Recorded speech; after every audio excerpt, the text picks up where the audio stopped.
Welcome students. Today we will discuss about a chapter real numbers. This is related to class 10th और इसमें हम करने वाले हैं prove under root 2 is an irrational number.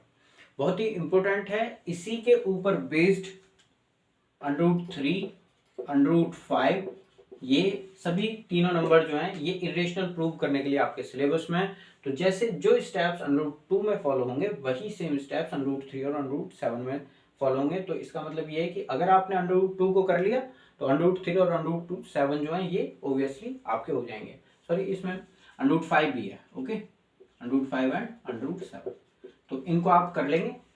तो सबसे पहले हम प्रूव करने वाले हैं अंडर रूट 2 को। कैसे इसको हम सॉल्व करेंगे, स्टार्ट करते हैं। तो रेशनल और इरेशनल दो टाइप के नंबर्स होते हैं, ये दोनों ही रियल नंबर्स के पार्ट हैं। तो जो नंबर रेशनल नंबर होगा वो इरेशनल नहीं होगा, जो इरेशनल होगा वो रेशनल नंबर नहीं होगा। ये चीज ध्यान रखनी है। और इसी के लिए हम यहाँ पर कॉन्ट्रडिक्शन मेथड का यूज करेंगे। कॉन्ट्रडिक्शन मेथड में क्या होता है कि एक जो क्वेश्चन हमें दिया हुआ होगा उसके अगेंस्ट, जैसे इसने इरेशनल नंबर बोला है, इसको हम रेशनल मान लेंगे। ठीक है, फिर रेशनल नंबर के अकॉर्डिंग हम कैलकुलेशन करेंगे जो भी स्टेप्स होंगे, और फिर बाद में कुछ ऐसी चीजें हमें मिलेंगी जो हमारे फैक्ट को कॉन्ट्रडिक्ट करेंगी। ठीक है, तो अब कैसे स्टेप्स फॉलो करने स्टार्ट करते हैं। तो first step is let under root 2 is not irrational number. जब नॉट इरेशनल नंबर है then it will be rational number, is rational number. अब अंडर रूट 2 अगर रेशनल नंबर है तो ये रेशनल नंबर की सारी प्रॉपर्टीज को सेटिस्फाई करेगा। तो we can write it in the form p upon q where p, q are integers. जो रेशनल नंबर की डेफिनेशन है मैं वही यहां पर लिख रहा हूं। And q not equals to 0। एक और चीज हम यहां मान करके चलेंगे कि HCF of P and Q is equals to 1। ठीक है, ये रेशनल नंबर मान लिया हमने। मानने के बाद में हमने ये सारी चीजें जो कंडीशंस है रेशनल नंबर की कि भाई P और Q इंटीजर्स होने चाहिए, तो इंटीजर्स हमने मान लिए। और Q नॉट इक्वल्स टू 0 होना चाहिए, बट डिनोमिनेटर अगर 0 हो गया तो वैल्यू नॉट डिफाइन हो जाएगी। और इन दोनों में कोई भी नंबर अदर देन 1 कॉमन नहीं है। तो स्टार्ट करते हैं। इसको मान लिया आपने equation number 1। This is equation number 1। Now squaring on both sides, squaring on both sides, दोनों साइड का स्क्वायर करेंगे। स्क्वायर करेंगे तो इधर हो गया 2, और जब आप इधर स्क्वायर करेंगे it will B p square upon q square. Cross multiply कीजिए तो p स्क्वायर आपको मिल जाएगा 2q स्क्वायर। अब देखिए यहाँ पर p square is the product of two numbers 2 and q square. Now we can write it that p square is divisible by 2। जब किसी नंबर का स्क्वायर किसी अदर नंबर से डिविजिबल होता है तो वो नंबर खुद भी डिविजिबल होगा। Then it implies p is also divisible by 2। अब अगर p डिविजिबल बाय 2 है तो डिवाइड कर लेते हैं। p डिवाइडेड बाय 2, तो हमें कोई ना कोई क्वेश्चन जरूर मिलेगा। जैसे आप 10 को 2 से डिवाइड कर रहे हैं तो यहाँ आपको मिलेगा 5। तो ये जो 5 है ये एक इंटीजर है। ऐसे ही जब आप p को 2 से डिवाइड कर रहे हैं तो कोई एक इंटीजर आपको मिलेगा। Let the integer is m। m is any positive integer. Okay, ये स्टेप्स यहां तक के आपको फॉलो करने हैं। इसके बाद आगे चलते हैं। नाउ जब p is divided by 2 and we get m, तो इसको इधर मल्टीप्लाई कर लो।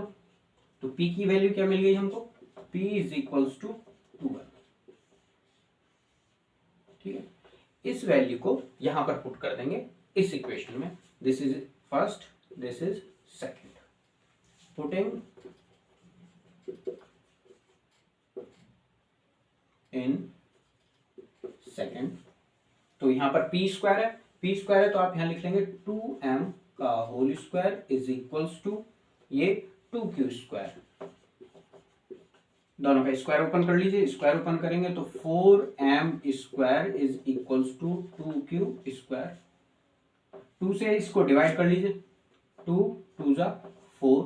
Now you will get 2m square is equals to q square. अब देखिए यही वो सेम स्टेप है जो यहां हमने सेकंड इक्वेशन से स्टार्ट किया था, बस q स्क्वायर उधर लिखा हुआ है, 2m स्क्वायर इधर लिखा हुआ है, तो आप इसको ऐसे लिख लीजिए, बिल्कुल ही मैच कर लीजिए इसको, 2m square. Same steps note down कर लीजिए, क्या q square is divisible by 2, it implies q is also divisible by 2। जब p डिविजिबल बाय 2 था तो कोई क्वेश्चन हमें यहां मिला था, सेम यहां पर भी हमें मिलेगा, q divided by 2 then n, n is the quotient, तो n क्या मान लेंगे, इज एनी पॉजिटिव इंटीजर। ठीक है, इधर मल्टीप्लाई कर दो इसको भी, q is equals to 2n, p is equals to 2m and q is equals to 2n। इन दोनों वैल्यूज को p और q को फर्स्ट इक्वेशन में पुट कीजिए, putting in first equation.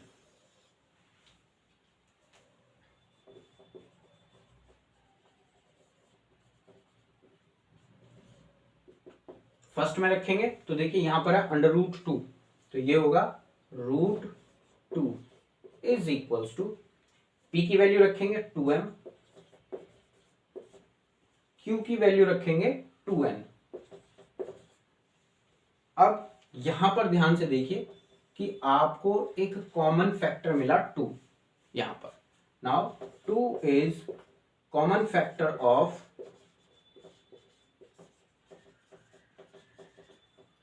p and q, लेकिन हमने तो ये माना था यहां पर HCF of PQ is 1, simplest form में हम लेकर के चले थे, तो ये कहां से आ गया, इसका मतलब जो हमने माना था कि √2 रेशनल नंबर है उसका यहां पर कॉन्ट्रडिक्शन हो गया। ये मेथड कॉन्ट्रडिक्शन होता है कि कुछ आप स्टेटमेंट अपनी तरफ से सपोज करके चलते हैं और फाइनल कैलकुलेशन करते करते आपको पता चल जाता है कि दोनों में कुछ ना कुछ गड़बड़ है। अब क्या गड़बड़ निकली कि वहां तो हमने कहा HCF 1 है, लेकिन कैलकुलेशन करके हमें पता चला कि नहीं जी HCF तो 2 आ रहा है, तो इसका मतलब हमारी एजम्पशन जो है वो रॉन्ग है। तो यहां हम लिखेंगे so our assumption was wrong। assumption wrong हो गई तो क्या होगा, hence √2 is an irrational number।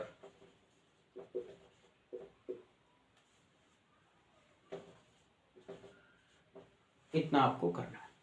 Students यहाँ चीजें कुछ ध्यान रखने वाली हैं, मैं आपको बताता हूँ स्टेप वाइज मार्किंग में। आपको ये सेंटेंस अगर नहीं लिखा आपके नंबर कटेंगे, ये कैलकुलेशन नहीं की, ये फर्स्ट स्टेप होगा इसके नंबर कटेंगे, ये कैलकुलेशन नहीं की, कुछ भी स्टेप अगर आप छोड़ते हैं, और फाइनल में ये स्टेप भी आपको लिखना है कि भाई 2 इज कॉमन फैक्टर है, our assumption is wrong, hence √2 is irrational number. Okay, तो ध्यान से करिएगा। Thank you.